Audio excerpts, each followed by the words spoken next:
Hello guys. If you are tired of running out of Monopoly Go rolls, sit back, relax, and get ready to learn how to get unlimited rolls. Whether you're using an iPhone, Android, or tablet, this method will work for everyone. So let's start getting them.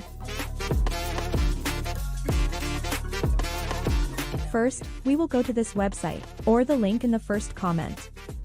This is the tool that we are using to claim the rolls, so we will type our game username or game ID. Then we'll select a device. For me, I will select an Android. After that, click Connect.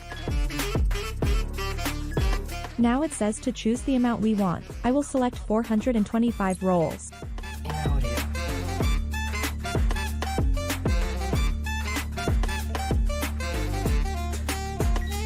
So it says that we have to unlock our items manually, so click Unlock Now.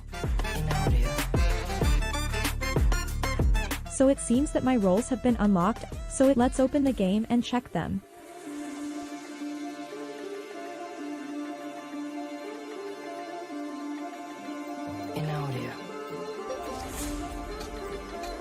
This is the exact amount of rolls that we chose earlier, and I can spend it without problems. I hope you found this tutorial helpful and informative. Thanks for watching, and don't forget to share it with your friends. That's it for this video. Bye!